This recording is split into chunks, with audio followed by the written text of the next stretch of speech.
드로아에 복음을 전하러 갔던 바울 일행은 드로아에서 복음을 전하면서 깜짝 놀랐습니다. 다른 도시와 다르게 복음의 문이 활짝 열려 있는 거예요. 사람들이 이미 바울의 수많은 도시를 받고 또 수많은 민족에게 복음을 전해봤잖아요. 가는 데마다 복음을 환영하고, 그리고 그들이 복음을 전하는 바울 무리를 환영하기보다는 오히려 그들을 때리고 욕하고 심지어 죽을 만큼 곤욕을 당한 적이 한두 번이 아니잖아요. 그런데 이 드로아에서는요, 사람들이 복음을 전할 때마다 마음이 열려 있는 거예요. 우리도 그럴 때가 있지 않습니까? 전도가 참 어렵습니다. 진짜 가족 전도 이런 경우는 10년, 20년을 복음을 전해도 참 어렵고, 또 아는 지인에게 계속해서 예수를 전하는 것이 마음이 닫혀있는 그들을 열 수 있는 방법이 없어요. 그런데 어떨 때는요, 어떤 사람은 마음의 문이 활짝 열려 있어요. 얼마 전까지 그렇게 닫혀있던 사람이 개인적으로 무슨 일을 겪었는지, 또 어떤 마음의 변화가 있었는지 모르지만 어느 순간에 마음의 문이 활짝 열려있는 그런 경우를 우리가 종종 봅니다.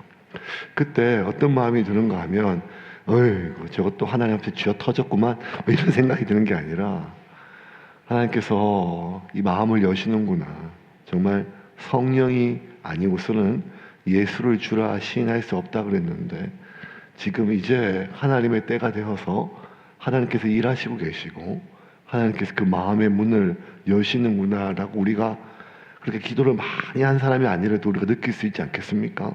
근데 바울은 드로아에 가서 정말 많은 사람들이 이 복음을 받아들이고, 그리고 마음을 열는 걸 넘어서 그 유대인 예수, 나사렛 예수를 자신 삶의 주인으로, 하나님의 아들로 받아들이는 그 사건들, 그 반복되는 일들을 겪고 마음이 감격으로 가득 찼어요. 드로아 이 땅은 복음이 너무 사람들이 준비됐구나, 하나님께서 먼저 일하시고 계셨구나. 12절 말씀 같이 읽겠습니다. 12절입니다. 내가 그리스도의 복음을 위하여 드로아의 이름에 주 안에서 문이 내게 열렸으되. 문이 활짝 열렸어요. 이런 도시는요, 이렇게 마음밭이 고운 사람들이 있는 곳은요, 얼마나 귀한 것입니까? 그러니까 최대한 오래 머물러서 말씀을 전하고 한 영혼이라도 구원하는 걸 넘어서 이렇게 마음밭이 좋을 때 잘 양육시켜야 되거든요. 그래서 더 머물면서 계속해서 말씀을 가르치고 양육하고, 이게 맞는데 그게 솔직한 마음이었어요. 바울이 너무너무 그러고 싶었어요. 그런데 바울이 드로아를 일찍 떠났어요.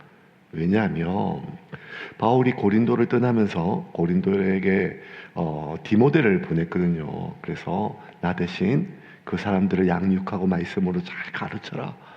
디모데가 이제 그 말씀을 가지고 이제 올 때예요. 그런데 이 드로아에서 만나기로 했는데 그만 못 만난 거예요. 드로아에 오지를 못한 거예요. 그래서 이 디모데를 만나기 위해서 빨리 떠났습니다. 13절 같이 읽겠습니다. 내가 내 형제 디도를 만나지 못함으로 내 심령이 편하지 못하여 그들을 작별하고 마게도냐로 갔노라. 네, 디모데가 아니라 디도입니다. 디도를 통해서 그 고린도 교회 소식을 듣기로 했었는데 받지를 못했어요. 그래서 마게도냐로 갔습니다. 마게도냐로 가서 디도를 만나서 고린도에 대한 그 소식들을 듣고 그 마음의 안심을 얻어서 이제 바울이 계속 말씀을 전하려고 합니다. 바울의 이야기는 이겁니다. 자기가 가는 곳마다 드로아뿐만 아니라 어느 도시를 가든지 복음의 문이 열려있는 드로아나 복음의 문이 닫혀있는 도시나 어디로 가든지 간에 바울은 최선을 다해서 말씀을 가르치려고 얘기를 하고 또 복음을 전했습니다. 그 하나님의 은혜에 대해서 14절에 이렇게 얘기합니다. 같이 읽겠습니다. 항상 우리를 그리스도 안에서 이기게 하시고 우리로 말미암아 각 처에서 그리스도를 아는 냄새를 나타내시는 하나님께 감사하노라. 자, 여기서 조금 독특한 표현이 있어요. 항상 우리를 그리스도 안에서 이기게 하시고, 그렇죠. 늘 이게 보통 환경이 아니고 쉬운 상황이 없어요.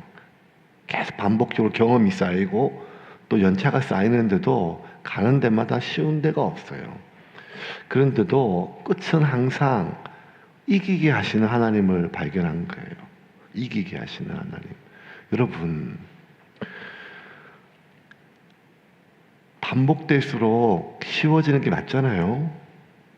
그런데 반복될수록 쉽지 않은 두 가지가 있어요. 하나는 뭔가 하면 인생이 그래요. 인생이 그래요. 여러분, 28살보다 29살이 인생이 쉬울까요?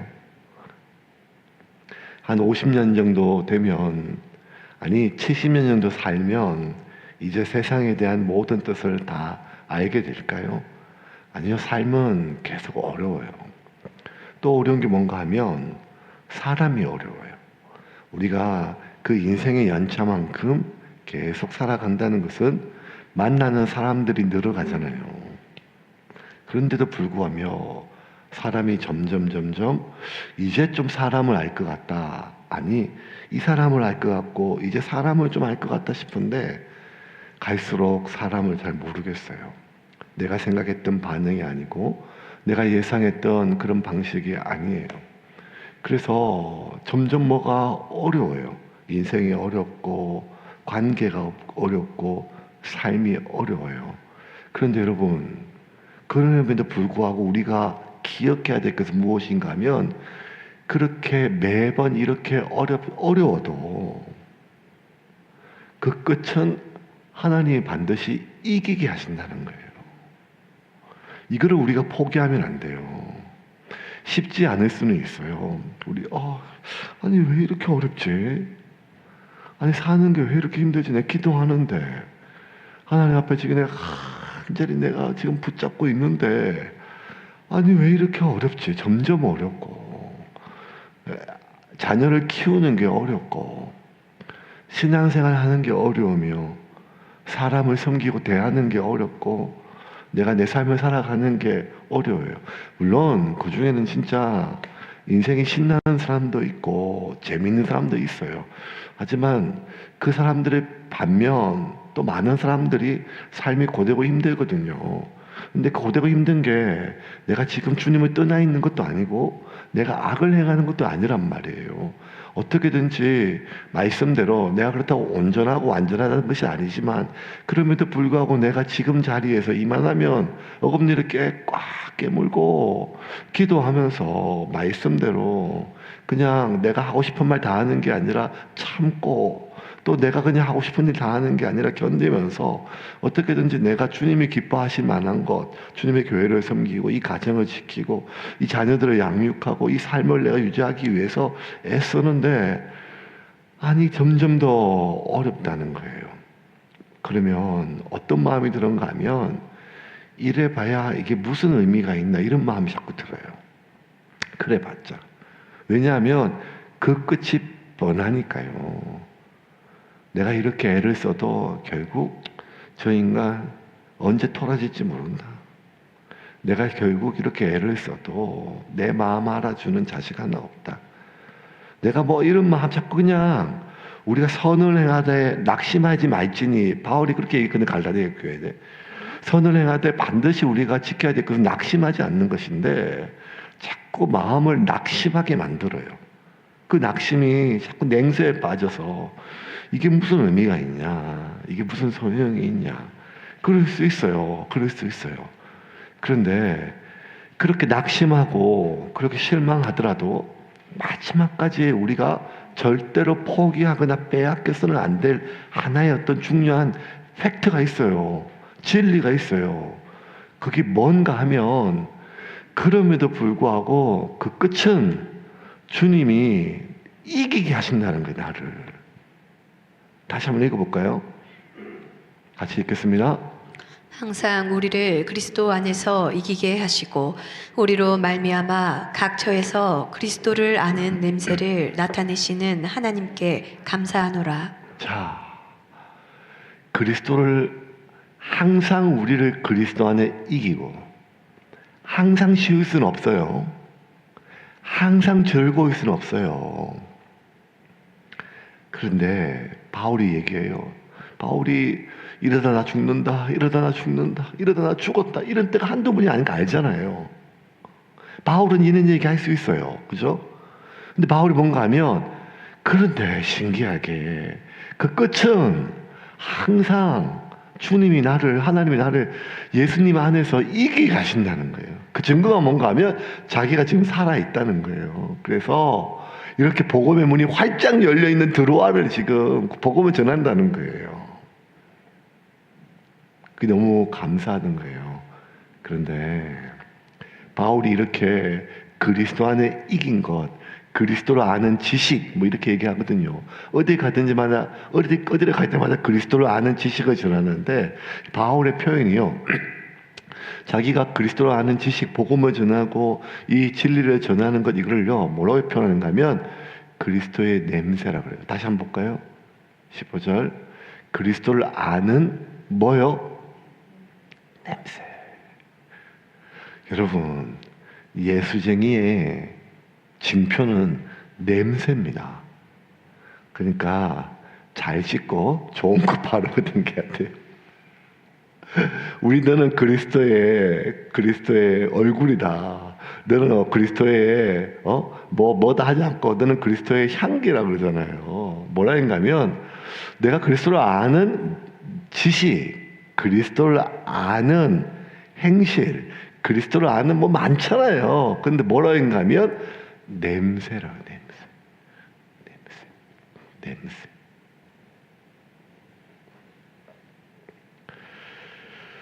냄새를요, 바울은 자신이 살았던 모든 삶은 그리스도를 전하고 또 그리스도를 아는 지식을 사람들에게 알리는 것을요, 자신의 평생의 삶을 뭘로 표현했는가 하면 이 냄새를 풍기는 삶으로 생겼습니다.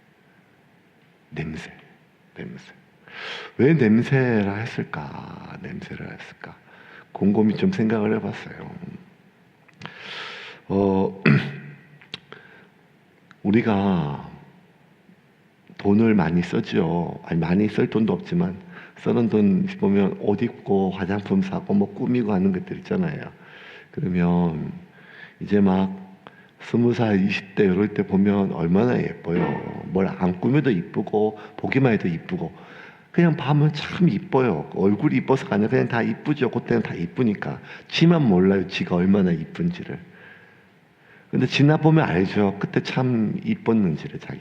그거 이쁠 때가 있잖아요. 그럴 때 지나고 나면 이제 30대, 40대 점점 지나고 나면 내가 거울 볼 때 참 곱다 보다. 짜증이 막 나요. 언제 짜증이 제일 많이 나는가 하면 사진 볼 때요. 단체 사진 찍으면 막 사진이 내가 이상하게 나와요. 나만 이상하게 나온 것처럼 사진이 뭐 이래 이렇게 얘기를 해요. 그러면 제가 항상 이렇게 얘기를 해요. 딴 사람은 사진이 똑바로 나왔어? 딴 사람은 똑바로 나왔대. 그러면 사진이 똑바로 나온 거라고 제가 얘기를 해줘요. 근데 나는 이상하죠. 점점 사진 찍기가 싫어지는 나이가 있어요. 사진 찍기가 싫어지는 나이가 있어요. 그럼에도 불구하고 우리가 사람을 만나고 사회생활을 해야 되니까 화장을 하죠. 머리도 담그고 옷도. 그래서 여러분, 화장품으로 우리가 좀 덜 이쁜 것을 가릴 수가 있어요. 또 피부 톤도 색깔도 화장품으로 좀 내가 생각할 때 덜 이쁜 거를 좀 가릴 수가 있어요. 옷도 그래요. 예. 젊고 어린 것들은 어떻게든지 몸을 좀 드러내려고 하지요. 치마도 짧아지고. 근데 이제 점점 되면 이제 좀 내가 생각해 좀 덜 이쁜 것을 옷으로도 내가 좀 덮으려고 해요. 그래서 여러분, 옷값, 화장품값 이런 거 많이 나가잖아요.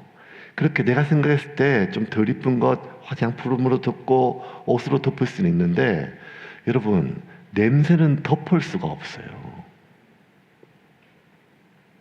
가릴 수가 없어요. 피부는 얼굴은 화장품으로 덮고 몸도 옷으로 덮지만 냄새는 감출 수가 없어요. 기생충이라는 영화 본 사람도 있고 안 본 사람도 있지만 어쨌든 한국 작품으로는 대단한 거잖아요. 전 세계에서 가장 유명한 작품이었으니까요. 그 내용이 별다른 게 아니라 그냥 한 가난한 가정이 부잣집에 이제 위장 취업하는 내용이에요.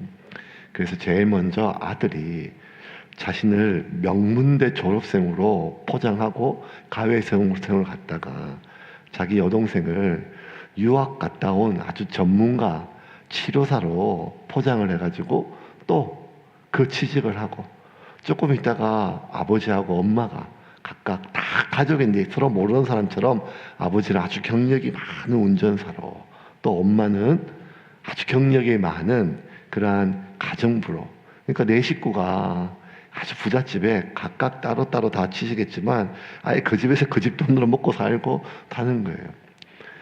얼마나 잘 사기를 잘 치는지 명문대 나온 거 뺨쳐요. 유학 갔다 온 거 뺨쳐요. 그렇게 잘해요 서로. 그렇게 잘 속이는데 마지막까지 속일 수 없는 게 뭔가 하면 냄새는 못 속였어요. 그 꼬마 하나가 아줌마하고 아저씨하고 같은 냄새나 선생님도 똑같은 냄새나 그래서 집에서 대책회의가 벌어졌어요. 이거 우리가 똑같은 냄새가 뭔 냄새지? 섬유 유연제 냄새인가? 아니면 뭔 냄새인가? 그때 딸내미가 이런 말을 해요. 그거 몰랐어? 반지하 냄새잖아. 반지하 냄새 이렇게. 이 반지하가 한국만 있거든요. 그러니까 한국 사람의 정서만 이해가 되는 거예요. 그러니까 그 집에 취직해서 아주 명문대 학생으로 잘 포장을 하죠. 유학까지 갔다 온 굉장히 프로페셔널한 어떤 치료사로 포장을 해요. 옷으로 다. 얼마나 조심하겠어요. 그런데 몸에 배어있는 냄새는 이게 감출 수가 없다는 거예요. 왜 우리를 그리스도를 아는 냄새라 그랬나? 냄새는 감출 수가 없다는 거예요. 우리가 아무리 포장해도, 우리가 아무리 치장해도, 우리가 아무리 꾸며도 얼굴이나 화장이나 옷은 우리가 치장하고 포장하고 다 바꿀 수 있지만 냄새는 우리가 아무리 감추고 감춰도 나한테서 뿜어져 나오는, 배어져 나오는, 스며져 나오는 냄새는 우리가 막을 수가 없다는 거예요. 그래서 그리스도인은 맨날 예수 믿으라 전도하고 교회 다니라 교회 전도를 하든 안 하든 그가 참 그리스도인이라면 그가 입을 열고 뭘 얘기를 하든 안 하든 그의 삶 가운데 그의 모든 것을 통해서 그리스도를 아는 냄새가 나온다는 거예요. 이게 오늘 바울이 우리에게 얘기를 하죠. 그런데 여러분 우리가 하나 기억해야 될 것이 그리스도의 향기, 그리스도를 아는 냄새, 그리스도의 향기라고 하는데요. 여러분 아무리 향기라고 해도요. 누군가한테 향기지만 이것이 누군가한테는 악취일 수가 있다는 것입니다. 그리스도를 아는 이 냄새, 그리스도의 향기가요. 모든 사람에게 향기로 느껴지는 것은 아니고 누군가한테는 심한 악취로 다가온다는 것입니다. 16절 같이 읽겠습니다. 이 사람에게는 사망으로부터 사망에 이르는 냄새요 저 사람에게는 생명으로부터 생명에 이르는 냄새라 누가 이 일을 감당하리요. 결국 구원받을 자에게는 이 냄새가 향이지만 구원받지 못할 자에게는 우리가 아무리 뭘 이거를 포장을 하고 해도 이건 악취로 다가온다는 거예요. 심판의 말씀이니까요. 구원받을 사람에게는 이것이 죄 용서하시는 은혜의 말씀이지만 심판받 멸망당할 자에게는 이 말씀은 이 그리스도의 진리는 결국 우리가 얼마나 큰 죄인이고 이로 인하여 우리가 당할 심판과 멸망에 대한 말씀이기 때문에 우리가 아무리 그리스도를 잘 믿고 최선을 다하여 조심하고 몸과 마음을 잘 우리가 우리의 삶을 거룩하게 그렇게 산다 할지라도 여러분 누군가한테는 이것이 참 향기롭게 다가가지만 여러분 누군가한테는 이게 악취로 느껴진다는 것을 우리가 인정해야 됩니다. 그래서 여러분 우리가 모든 사람한테 환영받을 수는 없어요. 물론 그래요. 그냥 교회가 타락을 하고 성도들의 삶에 대해서 막 이런 말들을 많이 하잖아요. 설교 때도 많이 하고 저도 많이 했고 한국교회 하고 맨날 한국교회 하는데 그거 요새 모르는 사람이 누가 있어요. 정말 중요한 건 뭔가 하면 그럼에도 불구하고 복음은 여전히 복음이라는 거예요. 그럼에도 불구하고 그리스도는 여전히 구원받을 자에게 향기라는 거예요. 그래서 우리가 최선을 다해서 온전하게 살지 못해서, 아니 오히려 위선적이고 또 거짓되게 여러 가지 이기적이라서 그래서 악취를 풍기는 것도 있지만, 바꾸어 말하면 또 하나 그럼에도 불구하고 부정할 수 없는 건 뭔가 하면 아무리 우리가 선행을 하고 깨끗한 삶을 사고 나이스하게 살아서 복음을 전하고 그리스도 아는 냄새가 난다 할지라도 누군가한테는 이것은 악취처럼 여겨진다는 거예요. 그것이 그 사람의 삶에 묻어있는 죄 때문이나 그 사람에 묻어있는 그러한 이중성, 회칠한 무덤 같은 시치성의 속에서 올라오는 그러한 음흉한 죄의 욕구 때문에 그런 것이 아니라 그리스도를 아는 냄새가 누군가한테는 사망에 이르는 시체 썩는 냄새처럼 여겨진다는 거예요. 그래서 내가 뭘 잘못해서 내가 얼마나 못 살아서 사람들로부터 비난을 받는 것, 그거 내가 회개하고 가슴 아파야 하지만 내가 어쨌든 말씀 안에서 말씀대로 살고 있음에도 불구하고 사람들로 인하여 비난받는 것에 대하여 너무 안타깝거나 그렇게 힘들게 여기지 말라는 것입니다. 누가복음 6장 26절입니다. 같이 읽겠습니다. 모든 사람이 너희를 칭찬하면 화가 있도다. 그들의 조상들이 거짓 선지자들에게 이와 같이 하였느니라. 모든 사람이 나를 좋아할 수 없다는 거예요. 내가 예수 그리스도 안에서 그리스도의 향기를 풍기며 산다 할지라도 이게 중요해요. 모든 사람이 나를 좋아할 수는 없어요. 만약 모든 사람이 나를 좋아한다면 나는 지금 거짓말을 하고 있는 것이 분명해요. 거짓된 사람만 그럴 수가 있어요. 그래서 여러분, 오늘 우리가 기억해야 될 두 번째 말, 첫 번째는 그 마지막은 주님께서 우리를 이기게 하신다는 것이고, 두 번째는 누군가가 나를 싫어한다는 것에 대해서 유쾌할 수는 없지만 그것에 대해서 내 잘못이 아니라면 어떻게 나를 이렇게 오해할 수 있어라고 너무 힘들게 여기지 마세요. 그럴 수 있어요. 그건 그가 너무 악하거나 아니면 내가 알지 못하는 물론 사람들이 싫어하는 어떤 요소를 가지고 있기 때문에 이게 아니라 내가 말씀 안에 그리스도를 아는 냄새가 난다 할지라도 이것이 누군가한테는 악취로 여기지고 있음을 우리가 받아들여야 된다는 거예요. 이 말은 곧 바꾸어 말하면 누군가가 나를 싫어할 수도 있다는 거예요. 누군가가 나를 혐오스러워할 수 있다는 거예요. 악취는 혐오니까요. 그런데 우리 그거 못 견디거든요. 10명이 나를 좋아해도 1명이 나를 싫어하는 것을 못 견뎌요. 그래서 어떻게 되는가 하면 10명이 나를 좋아하는 것을 포기하고 나를 싫어하는 그 1명을 피해서 그곳을 옮겨요. 우리가 그래요.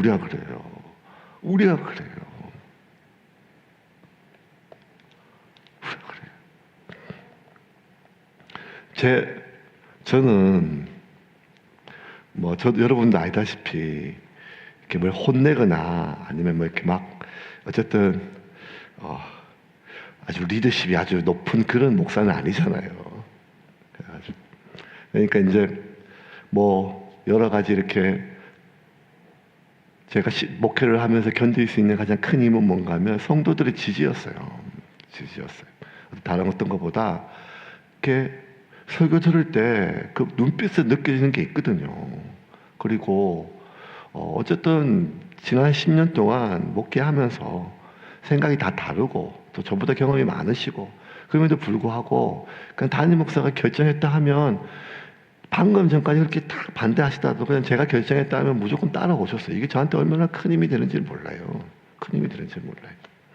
근데 그럼에도 불구하고 간간히 들려오는 어떤 얘기들 있잖아요. 그러면 당연히 그럴 수 있죠. 당연히 뭐 여러 가지 뭐 이야기들도 있으니까 그게 사실이 아닐 수도 있고 뭐가 있는데, 근데 그 얘기 듣다 보면 어떤 마음이 드는가 하면 아니 나를 어떻게 알고 뭐 이런 말. 그러니까 우리가 다 굉장히 똑같은 거였죠. 저희도 똑같이 듣는 말이에요.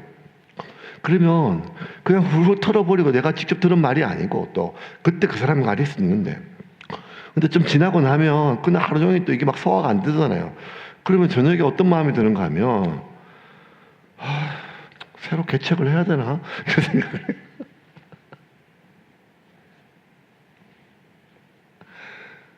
생각하면 얼마나 웃기는 말이에요. 한두 사람이 그럴 수도 있잖아요.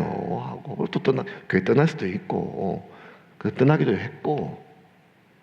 근데 여전히 200명이 넘는 성도들이 눈을 초롱초롱 바라보고 여전히 당신을 지지합니다. 우리 당신을 믿음 신뢰합니다. 라고 하는 신호를 보고 있는데, 그 한 명이 보내는 부정적인 신호가 200~300명이 보내는 긍정적인 신호를 다 갉아먹을 수 있는 게 인간이에요. 그게 마음이 약하거나 여려서 그렇다고 생각하면 오해예요. 그 교만해서 그래, 교만해서. 나는 모든 사람이 나를 좋아해야 된다. 한 사람도 나를 오해해서는 안 된다고 하는 생각이 있는 거예요. 예수님도 3년 동안 애를 써도 팔아먹은 유다가 있는데 내가 뭐라고. 그러니까 우리 마음속에 하나님이 오늘 나에게 주시는 두 번째 진리는 무엇인가 하면 모든 사람이 나를 좋아할 수는 없다는 거예요. 나는 향기를 품고 있다 할지라도, 나는 최선을 다해서 향기를 뿜어낸다 할지라도 모든 사람이 나를 좋아할 수는 없다는 거예요. 그것을 너무 이상히 여기지는 마십시오. 그게 오늘 주님께서 우리에게 말씀을 통해 주시는 두 번째 진리임을 믿으시기를 바랍니다. 그럼 어떻게 해야 될까요? 그렇구나. 역시 그러면 또 서점에 가서 책을 또 사야겠죠. 미움받을 용기 뭐 이런 거. 또 뭐 교회에서 하는 내적 치유 세미나 이런 것들한테 가가지고 마음 멘탈을 강하게 하는 것, 눈빛을 견뎌내는 멘탈, 그 말을 이겨내는 힘 뭐 이런 것들 뭐 그럴 수 있죠. 아니면 아예 뭐 요새 뭐 작년에 제가 읽었던 책 중에 신경 끄기 기술 이런 책도 있었거든요. 외국에 아주 유명한 유튜버가 썼던 책인데, 신경 쓰지 마라 그냥. 이렇게. 근데 그런 책을 읽는다고 신경이 안 쓰여지는 게 아니거든요. 안 쓰이는 게 아닙니다. 어떻게 이게 가능할까요? 바울이 이렇게 얘기합니다. 15절 같이 읽겠습니다. 우리는 구원받는 자들에게나 망하는 자들에게나 하나님 앞에서 그리스도의 향기니. 이 문장이 참 중요해요. 구원받는 자들에게는 향기고 망하는 자들에게는 악취예요. 그죠? 그 16절 말씀이잖아요. 그런데 구원받는 자들에게나 망하는 자들에게나 하나님 앞에서는 그리스도의 향기라는 거예요. 그래서 이 말을 보면, 아니 지금 주어하고 밑에 있는 두 번째 주라고 이게 달라요. 우리는 구원받는 자들에게나 망하는 자들에게나 향기다, 악취다 이래야 되는데 그게 아니라 구원받는 자들에게나 망하는 자들에게나 해놓고 뭐라고 얘기하는가 하면 나는 하나님 앞에서 그리스도의 향기라는 거예요. 무슨 말인가 하면 바울은 자기를 향하여 박수치는, 지시해주는 그 사람들의 소리에 취하지도 않았고, 자기를 향하여 손가락질하고 때리고 욕하는, 비난하는, 신하는 사람들에게 주눅들지도 않았다는 거예요. 왜? 바울은 지금 사람들과 함께 살아가지만 바울은 늘 하나님 앞에서 살아갔다는 거예요. 내가 누구인지를. 하나님이 나를 향기로 여기신다는 거예요. 뭘로? 나의 선행 때문에, 성화된 나의 삶 때문에. 아니요. 바울은 죄인 중에 괴수였거든요. 여전히 그는 자신의 삶을 하나님 앞에 버림받을까 봐 두려워한다 그랬거든요. 다시 한번 볼까요? 15절. 그런데 자기가 왜 향기인가 하면 자기 삶에, 자기의 인생에, 내 영혼에 그리스도의 피가 있기 때문에 그리스도의 향기가 난다는 거예요. 내가 이렇게 희생했다, 내가 이렇게 헌신했다, 내가 이렇게 주님을 위해서 내 삶을 드렸다, 그게 아니라 나에게 그리스도의 피가 묻어 있고 그 피 때문에 내 안에 그리스도의 냄새가 난다는 거예요. 그게 하나님 보시기엔 향기라는 거예요. 그래서 수많은 사람들이 자기를 비난하고 욕해도 그것을 이겨낼 수 있는 배포가 있어서가 아니라, 아니면 이 사람들이 나를 비난하는 사람보다 나를 지지해주고 격려해주는 사람이 훨씬 더 많아서 내가 나를 비난하고 싫어하는 사람을 견딜 수 있는 힘이 있고, 이게 아니라 바울은 나를 싫어하는 사람들 앞에서나 나를 지지해주고 좋아해주는 사람들, 그 사람들 힘을 받고, 이게 아니라 늘 그들 앞에 있지만 바울은 하나님 앞에서 내가 그리스도의 향기임을 확인하고 살았다는 거예요. 그래서 바울은 자기를 향하여 환호성 치는 사람 앞에서 그가 교만하지 않았고, 자기를 향하여 비난하고 원망하는 사람들 앞에 주눅들지를 않았어요. 왜? 하나님 앞에서 자기가 그리스도의 향기임을 날마다 확인했기 때문에. 그래서 여러분, 하나님께 나아가는 자는 복이 있어요. 마음이 애통해서 하나님께 나아가는 자는 복이 있어요. 왜? 그가 하나님의 위로를 받기 때문입니다. 마태복음 5장 4절입니다. 같이 읽겠습니다. 애통하는 자는 복이 있나니 그들이 위로를 받을 것이며. 애통하는 자, 누가 때문에 애통하겠어요? 자기를 미워하고 비난하는 사람 아니겠어요? 하나님 앞에 나아가지요. 그러면 하나님께서 그를 위로합니다. 위로를 넘어서 복이 있다고 합니다.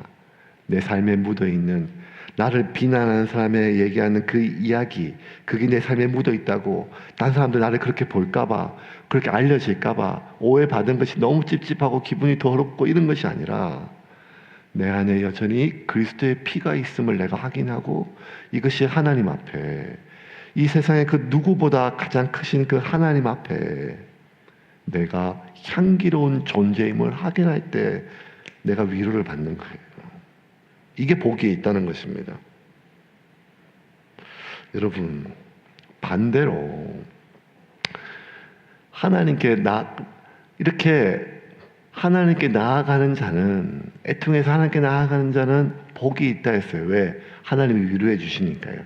이 말을 바꿔 말하면, 하나님께 나아가서 하나님의 위로를 구하지 않는 사람은 복이 없다는 얘기죠. 왜? 그가 하나님의 자녀가 아닌 이상은 뭐 말할 것도 없고, 그가 하나님의 자녀임에도 불구하고 이렇게 날마다 하나님께 나아가서 하나님의 위로를 구하지 않을까요? 명확하죠. 그가 끊임없이 거짓말을 해서 모든 사람이 그를 좋아하거나, 아니면 그를 여전히 지지해주고 좋아해주는 사람들의 그 위로 속에서 더 이상 하나님의 위로가 필요 없기 때문이에요. 나를 지지해주고 위로해주는 사람들의 지지와 위로는 반드시 필요합니다. 이것이 공동체에서 사람을 온전히 그리스도인으로 세우는 힘이니까요. 하지만 가장 중요한 것은, 내가 나를 잘 이해하고 좋아해주고 편한 사람들의 지지와 격려, 아니요, 이거는 2차적인 것이고요. 제일 먼저 내 안에 하나님 앞에서 내가 어떤 존재인지를 날마다 내가 확인하는 것입니다. 그런데 많은 사람이요, 내가 사람들에게 먼저 확인이 되면 하나님 앞에 내가 어떤 존재인지를 확인하려는 욕구가 없어져요. 그러면 이 사람이 하는 많은 선한 일과 귀한 일들은 그 선한 일과 귀한 일에 그리스도의 향기가 나는 게 아니라 나의 채취가 나요. 나의 채취가. 그리고 나의 채취가 많이 날수록 내 냄새를 바라보는, 그 냄새를 좋아하는 사람들의 지지와 박수가 많아진다는 거예요. 이런 사람들에 대해서 예수님은 음히 경고하셨습니다. 누가복음 6장 22절 같이 읽겠습니다. 인자로 말미암아 사람들이 너희를 미워하며 멀리하고 욕하고 너희 이름을 악하다 하여 버릴 때에는 너희에게 복이 있도다. 25절 26절 갖다 읽겠습니다. 화 있을진저 너희 지금 배부른 자여 너희는 줄이리로다. 화 있을진저 너희 지금 웃는 자여 너희가 애통하며 울리로다. 모든 사람이 너희를 칭찬하면 화가 있도다. 그들의 조상들이 거짓 선지자들에게 이와 같이 하였느니라. 거짓 선지자면 그렇게 할 수 있다는 거예요. 그러면 바울이 지금 이야기하는 모든 사람으로부터 칭찬을 듣는 사람은 누구일까요? 바로 고린도 교회 안에 있는 거짓 선생들이에요. 17절 말씀 같이 읽겠습니다. 우리는 수많은 사람들처럼 하나님의 말씀을 혼잡하게 하지 아니하고 곧 순전함으로 하나님께 받은 것 같이 하나님 앞에서와 그리스도 안에서 말하노라. 우리는 수많은 사람들처럼 하나님의 말씀을 혼잡하게 하지 아니하고 혼잡하게. 그러니까 지금 누구를 빗대서 얘기하는가 하면 지금 고린도 교회 안에서 하나님의 말씀을 혼잡하게 하는 사람들, 거짓 선생들이라는 거예요. 자기는 그들과 같지 않다는 거예요. 왜 거짓 선생들이 혼잡하게 하는가 하면 말씀은 어떨 때는 위로가 되지만 어떨 때는 아프거든요. 말씀이요, 어떨 때는 누군가한테는 이것이 향기지만 누군가한테는 악취처럼 여겨져요. 그런데 거짓 선생들은 모든 사람에게 이 말씀이 향기로 다가가기를 바라요. 모든 사람에게 위로가 되기를 바라요. 왜? 사람들을 그리스도로 이끌기 위함이 아니라 사람들을 자신으로 이끌기 위해서. 그 말씀을 혼잡하게 하는 인간들에 대한 경고예요. 17절, 16절, 17절 이거 메시지 버전으로 좀 볼까요? 같이 읽겠습니다. 이것은 엄청난 책임입니다. 이 책임을 떠맡을 되는 사람이 누구이겠습니까? 아무도 없을 것입니다. 그러나 적어도 우리는 하나님의 말씀을 가져다가 거기에 물을 타서 거리로 나가 값싸게 파는 일은 하지 않습니다. 우리는 그리스도가 보시는 앞에서 말합니다. 하나님께서 우리의 얼굴을 보고 계십니다. 우리는 하나님에게서 할 말을 직접 받아서 할 수 있는 한 정직하게 전합니다. 물을 타서 거리로 나가 값싸게 파는 하는 일들. 그런 일은 자신은 하지 않는다는 거예요. 여러분, 이제 말씀을 좀 정리하겠습니다. 하나님 오늘 우리에게 주시는 명확한 메시지 몇 가지가 있죠. 첫 번째 무엇인가 하면 그래요, 고되고 힘들어요. 쉽지 않습니다. 하지만 그 끝은 항상 그리스도를 통해서 우리를 이기게 하시님을 믿으시기를 바랍니다. 사람들이 나를 싫어한다고, 그것이 오해이고, 나를 미워한다고 유쾌할 수는 없지만 너무 힘들어하지 마십시오. 그는 당연한 일입니다. 당연한 일입니다. 너무 힘들다면 그것이 내가 연약하거나 보드러워서 그런 것이 아니라 어쩌면 교만해서 그럴 수 있습니다. 나 같은 게 뭐라고 그런 얘기 들을 수 있지. 이게 맞거든요. 그가 그렇게 얘기한다고 내가 그렇게 힘든 이유는 그가 나를 비난해서가 아니라 내가 하나님 앞에서 어떤 존재인지를 확인받지 못해서 그래 지금. 잘 보세요. 내가 이렇게 힘들고 어려운 이유는, 억울한 이유는 그가 했던 이야기가 너무 날카롭거나 아파서가 아니라 지금 내가 하나님 앞에서 내가 어떤 존재인지를 확인받지를 못해서 그래. 그게 더 큰 이유입니다. 그래서 우리는 그리스도의 향기로 살아가야 됩니다. 주님 오늘 우리에게 말씀하시는 것은 냄새는 숨길 수가 없습니다. 여러분이 사는 곳마다 그리스도의 향기가 드러날 것입니다. 그런데 그 그리스도의 향기는요, 내가 용서받은 향기입니다. 용서받은 향기. 나 같은 죄인이 용서받은 향기입니다. 그래서 여러분, 우리가 살아가는 수많은 사람들 관계 속에서 그냥 사람들의 위선이 보여요.